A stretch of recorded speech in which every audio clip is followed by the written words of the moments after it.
Hello, welcome back to my channel. Welcome if you're new. It's time for March 2022 monthly beauty favorites and fails. I have a very random assortment of high-end and drugstore beauty products, some lifestyle products, and a couple of pretty big fails, a little bit of everything. So let's go ahead and get into what I loved and didn't love in March. I'm starting with Estee Lauder Double Wear Sheer Flattery Loose Powder. It comes in this really pretty luxe container. This is a very finely milled sheer powder that's supposed to set your makeup all day, blur imperfections, and keep you shine free. There are two translucent versions, a glowy and a matte. I chose the matte because I do get some shine in my T-zone, and there are a few tinted translucent shades as well. There's a little puff in the top that they do recommend applying it with. When you flip up that lid, you have the powder underneath a mesh screen. Now this is very sheer, very finely milled. If you're familiar with By Terry, I'd kind of compare it to that. It's just got almost a cloud that comes out when you open the container because it's so finely milled. It feels a little bit more dry than the By Terry though. Now I thought this was a new product because it's marked as new on their website. It's a bit hard to find anywhere else, but I was wondering why, if it was new, things were so quiet about it. I hadn't heard about it from anyone, even from Estee Lauder. It's not on their Instagram. So I did a little investigating and found out this is actually a reformulation. However, I never heard anybody talking about the original version. So if you used it, let me know in the comments down below. I love Estee Lauder overall. I have great success with loads of their products, especially their liquid products, foundations, and concealers. Now, this is the first monthly favorites and fails that I have started with a fail. I tried this powder so many times, as many times as you can possibly try a powder in a new way, and I just can't get it to work for me. It is very sheer, I'll give it that, and I do love that even though I got the translucent matte version, it has a little bit of a glow to it, so that part should be flattering. But no matter how I apply it, whether it's with the poof as they recommend, a brush, or even just using the most minute amount the way I would with the By Terry powder and lightly dusting it on with the brush, it just seems to emphasize any pore, fine line, or a bit of peach fuzz that I have on my face. I think what's happening is that it's adhering to any liquid product that I have. Instead of blurring things out, it's actually emphasizing them because it's adhering to those products. I don't know if that makes sense. It's the only thing that I can determine that this powder is doing because it seems like it would work and it seems like it would be this magical product. But for me, it's just so finicky, and I just, no matter what, cannot get it to look flattering the way the name says it will and the way the claims say it will. So unfortunately, this was a pretty big fail for me because I really wanted to love it.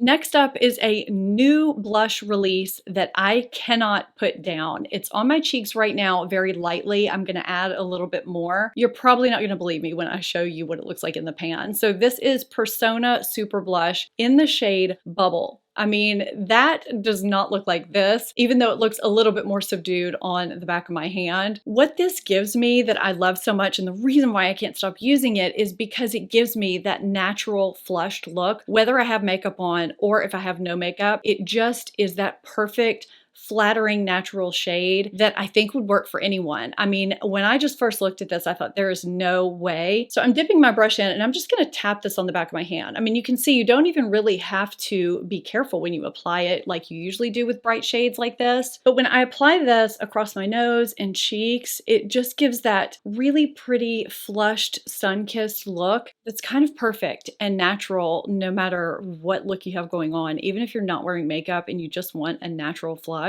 Persona blushes are formulated so beautifully. They're effortless to apply, no fail blushes that she specifically formulates to be flattering for all ages, even mature skin. This has already been worn by me way more than I thought it would be. I love a good drugstore mascara find. I have here the Covergirl Professional Super Thick Lash Waterproof Mascara. This is a hidden gem. I don't know why I don't hear more people talking about this, but it is fantastic. So it's got just this kind of basic looking bristle brush with tons of bristles. So it coats every lash. It doesn't get clumpy. It does give my wimpy lashes some thickness and length. So if I want to use just this, I can, and I'll get a nice nice curl along with volume and length, or I can use it as a light coat underneath regular super volumizing and building mascaras if I want a little bit more drama. But I mean, this is the mascara I have on today, and normally my lashes are pretty invisible. I don't know what made me pick this up. I am just so glad I did. It's a really great drugstore mascara to keep on hand, to either wear by itself or to put as a light coat to keep your lashes curled if they don't stay curled like mine don't underneath a regular mascara. It's fantastic.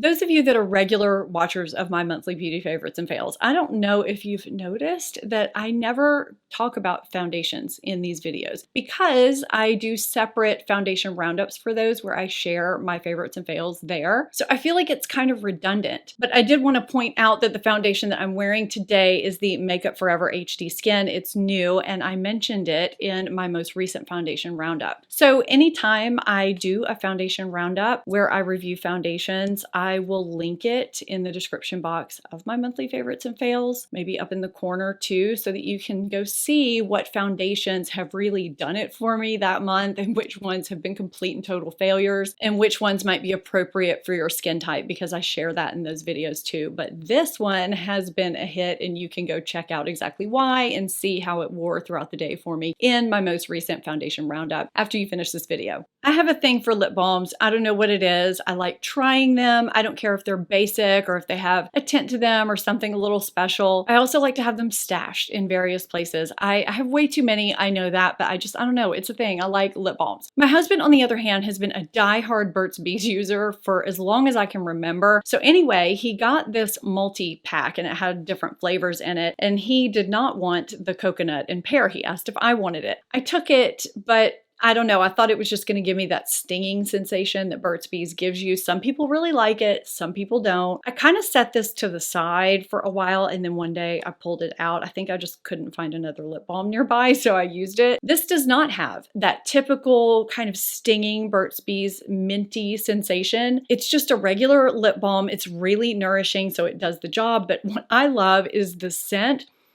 and the taste. It is coconut and pear. It's got kind of a beachy vibe to it, which I'm kind of loving right now. I just thoroughly enjoy applying this every time I do. It's something about the experience. It smells good, it tastes good, and it helps with my lips. So this was a pleasant surprise. I've been loving, I've been reaching for it a ton.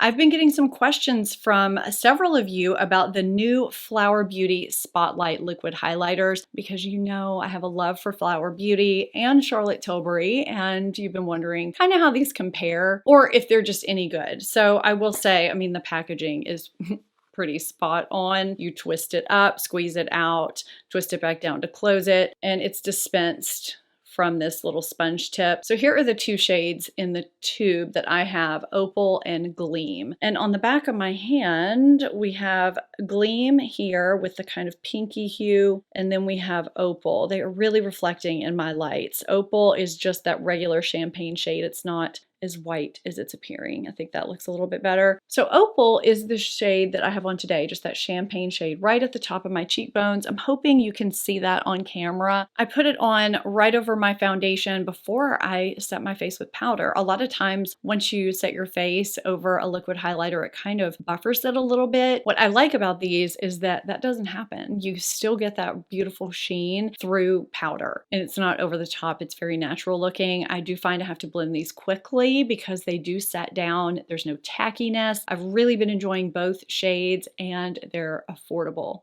I'm going to go ahead and go into another Flower Beauty product that just did not quite work out for me. I really wanted it to because I was excited that Flower Beauty introduced lip pencils, lip liners. I'm a big lip liner person, so I had high hopes for these. So these are actually called the Perfect Pout Sculpting Lip Liner, and they are twist up, and they have a very slim, elongated, triangular tip, and that's what I don't like about them. So this is the shade Blush. It's a very nice neutral shade, and what I don't like about this tip is that I can't really get a precise application with it. I don't know. I just really don't like this tip shape. Patrick Ta has an elongated tip. It's a little bit different than this. His lip liners aren't my favorite either. I just really prefer a traditional lip liner pencil tip that I can fill in my lips with if I want to, which I usually do. The shape of this for me makes these fussier than they need to be for me, and it takes me longer to do my lip liner. This could be a completely individual thing. You may really love it. There are some pretty shades, so if you want to check those out, I'll have the link for this down below.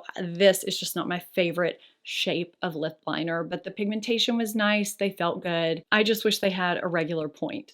My nails are actually done today for the first time in a long time. I was letting them breathe from dip, and I've done gel before, and I've done my nails myself, but that only lasts like 2 days before they start chipping. So I actually have press-on nails, stick-on nails, no glue required. This was the easiest thing I've done in so long. I've had friends tell me that today's stick-on nails, press-on nails are not like yesteryears. I mean, do you remember those? They were not good. But for some reason, it took me forever to try them. I have very small nail beds, so a lot of times the nails themselves are just too wide for my nails. But this brand, and I'm sure there are others, if you know of any that have small nails, let me know in the comments down below because I would like to try them. This is the Impress Color Press-On Manicure No Glue Needed kit. The shade that I have on is called Sandbox. There are 30 nails in here, so you can get 2 full manicures out of it. And they last a decent amount of time before they start popping off. Longer than my nails would look good if I had painted them myself. They're really great if you're in a pinch and you just need your nails to be done for something. Now, when I got these, I picked up a couple of other kits to try that do require glue and just some other things because I just want to play around. But anyway, if you're just wanting something that's super easy, I wouldn't sleep on these if you hadn't tried press-on nails yet because they have some really great options. I went on a girls' trip to New York recently. It was so much fun, but the reason why I'm mentioning that is because I traveled with this IT Cosmetics dual-ended brush. This is the number 7 Heavenly Luxe Complexion Perfection brush. It has an all-over face brush here and then a concealing end here. I've used this before and it's been put in a drawer for a really long time. I threw it in my bag and have been using it ever since. It's not just being used for travel is what I'm trying to say. I'm sure this is supposed to be used just for foundation, which I have been using it for, and it works beautifully. But there's something about the density of this that makes it really conducive to using it for powder foundation or for finishing powder as well. And this is great for concealer or for even just, you know, in a pinch, dusting something on your eye or blending out a cream shadow. I mean, you could even travel with a couple of these and have a multitude of uses covered. I love multitasking makeup products and tools, and this is a great little multitasker to have on hand, whether you want it for travel or just to keep on your makeup table. It's also really lightweight, which is nice, but I have been keeping it on my makeup table and I'm just aggravated at myself for keeping it in a drawer for so long because I just kind of forgot about it. But it's back in the rotation and being used regularly. I've always loved Laura Mercier lip glosses. I think they're fantastic, and she reformulated them, but it's not bad news. It's actually a really good thing, which I feel like is rare with reformulations. So her lip glosses have been reformulated to add nourishing ingredients, so they're more like gloss balms, and they got a packaging update. They're now in this round packaging, which I like a little bit better too. The applicator is different. It's this really cushiony curved doe foot, which I've really been enjoying. So from top to bottom, the 3 shades that I've been loving the most are Rose Syrup, Baby Doll, and Cream Caramel. I just think they're all really pretty and wearable, and they have just enough pigmentation, yet a little bit of translucency as well. And they feel good and they last a decent amount of time. So I've actually had Baby Doll on over kind of a brownish lip liner throughout this video. It does have a little bit of sheerness to it, but I mean, I've been talking and sipping on my water. I've been filming for a while now and it's not gone from my lips and I have not reapplied. They do still have that nice vanilla scent. If you've used these before, you know what I'm talking about. So I'm just topping over this really quickly with Rose Syrup so you can see what it looks like on the lips because it looks a little bright and deep in the tube. I find Rose Syrup just kind of wakes up the lips, gives them a hint of a tint. These have a cushiony feel that's not sticky at all. They're very nourishing. So if you're looking for a new gloss balm, something that'll give you a hint of a tint and some nourishment, this is a great reformulation.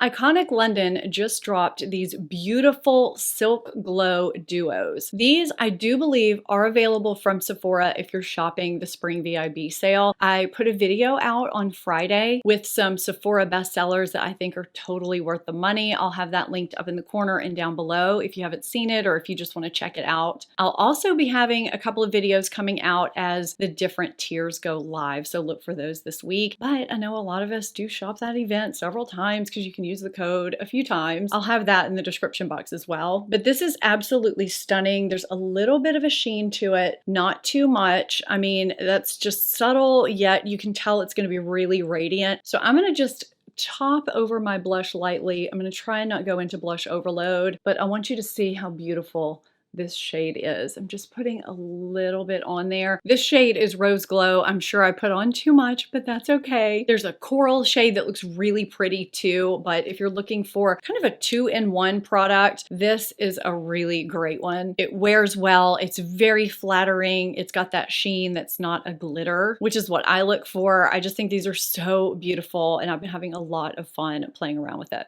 I've been using the Kerastase Chrome Absolute shampoo and conditioner for a while now, and they're really agreeing with my hair. So I have fine hair, but I have a lot of it, and this is specifically designed for fine and medium hair. It's a hydrating protective shampoo system, and I think there are some other products in this line. I haven't tried those yet, but I have to say, as far as cleansing my scalp and my hair and not stripping it and giving my hair enough moisture, these are working beautifully. I know everyone's hair is different, but for me, these have been really nice. Now, as someone who has always wanted that shampoo scent to linger in my hair, but has never been successful with it, this is a shampoo that does have a scent that lingers. It stays with me in a good way. I looked at some of Sephora's reviews, and some people really just don't like that. But the type of scent that this is kind of a just natural floral fruity scent that meshes really well with my Jo Malone Peony and Blush Suede, Honeysuckle. I don't know, a lot of the creamier fruity florals that I wear, and it just complements them nicely. And I kind of love turning my head and getting a whiff every now and then. And so I'm actually pleased to have a shampoo and conditioner that actually smell good in my hair versus my hair smelling like nothing. So if you have a similar hair type, fine, medium hair that gets kind of flat, but you also get kind of dry, so a lot of nourishing, hydrating shampoos can kind of weigh your hair down, you may want to give this a shot. I can't promise it's going to work for you, but I've been loving it. Now, this Dermalogica Bioluminc Eye Serum has a lot of stars, a lot of good ratings. I've had this in my life for a while, and I swear when I used it previously, I remember loving it. I don't know if something's happened to it or what, but I've tried using this under makeup several times, and it pills. It balls up when I apply my corrector or my concealer over it every single time. I don't see anyone talking about that in the reviews though, so it may just be me. For me, this is something I used to love that has turned into a fail over time, and I don't know exactly why. I don't know if the product is old. I mean, it's not that old, so that would be a fail if that's the case, or if I'm doing something different with my makeup that's causing it to do this, but I just feel like if other eye creams are working, then this one should work. I think some of you use this. Do you use this under makeup? Does it kind of flake and ball up for you? Let me know. I don't know. This is a pretty big fail for me because I remember liking it overall. It's nice and lightweight and it hydrates, but I cannot wear it under makeup. The earrings that I have on today, I don't know if you've noticed them or not. They're kind of these inverted hoops with a little stone on the front. I'm going to put a picture here in the corner because I don't think you can see them that well. I find that they're so delicate that they're almost unnoticeable. They're kind of indescript, but when people notice them, I always get compliments on them. They're from Miranda Fry, one of my favorite jewelry companies, and I've just really been loving these lately. My other favorite daily earrings are also Miranda Fry. I've just been having really good luck with that brand with daily everyday earrings that are a little bit different from the norm. So if you like that too, you might want to check these out, and I'll link the other ones that I wear a lot too. They just look a little higher end than they actually cost, which I like. Okay, before I go into this next product, I have to preface it by saying I'm not a backpack person, or I don't consider myself a backpack person. I've always been a tote person. But I've been having some shoulder, neck issues, and we were flying somewhere recently, and I thought, oh my gosh, here's this backpack that somebody gave me. I'm gonna pull it out and use it. The brand is Dagny Dover. Now, I'll just go ahead and say this is not the least expensive backpack that there is, but because of how handy and indispensable it's been and how many compartments there are to organize your things, it's also kind of padded. I would rebuy this in a heartbeat if something happened to it. So I'm just going to take you through really quickly. So it's this kind of neoprene fabric. There is a handy pocket here with some loops and pockets inside here. On each side, there are also pockets, and there's also a loop here where you can fit a bigger water bottle if you want to. And there's also a hidden zipper side pocket that goes back here. You can also put this right over your luggage handle. Now on the other side, we have another hidden zipper pocket that kind of goes back there. And we have another side pocket, but the magic doesn't end there. So when you open it up, you have this back section where you can put things and keep them with this little Velcro tab. They also have a little attachment with a pouch that you can keep attached, or you can unattach it and use it however you want. There's pouches on both sides, just like that. There's another one over here. Now I'm showing you the inside of the flap here. There are two zipper compartments here and then this one on this side. But not only that, there's a zipper compartment down here as well. Everything in this backpack ends up so evenly distributed and so well organized. Nothing ends up just right in the bottom. You know what I'm saying? Like, you don't just have this weight distributed in the center in the bottom, because everything kind of has a place. I've gotten so much use out of it. It's lightweight, it's comfortable, it's ergonomic, it's organized, it's all the things that I would want in a backpack if I had the perfect backpack. And I'm not a backpack person, but I just love this thing. I've raved about it to friends, I've raved about it to family, and I'm raving about it to you. It's fantastic. I think in one of my recent favorites and fails, I raved about Yellowstone because it was fantastic, but I was late to getting into it. I hesitated watching 1883, the prequel, because it's a full-out Western. It's not set in modern day. I finally decided to watch it, and I'm so sorry I waited so long. I and a lot of other people like it more than Yellowstone. It is more action-packed. It's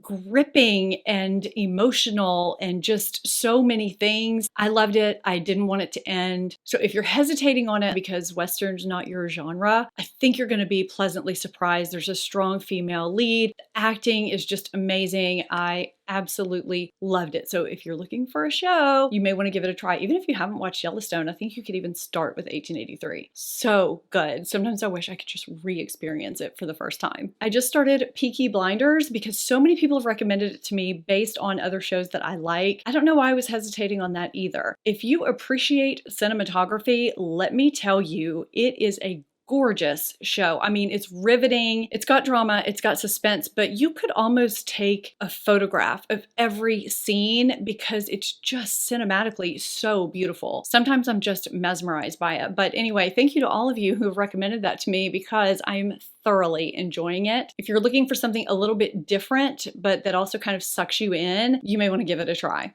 I hope you enjoyed this video. If you did, give it a thumbs up and subscribe if you're not already. Thank you so much for watching, and a special thank you to all the members of the Stephanie Marie Circle, those who go above and beyond to support this channel, and especially those premium members who go way above and beyond just to support my channel. It means so, so much to me. Now, if you're shopping the Sephora sale, I'll have my most recent Sephora recommendations video here for you, and be sure to stay tuned for upcoming recommendations videos later this week with slightly different subjects. I like to do different types of things, and I'll also have some things going on the blog as well, which is linked down below always. Thanks for watching, and I'll see you next time. Bye!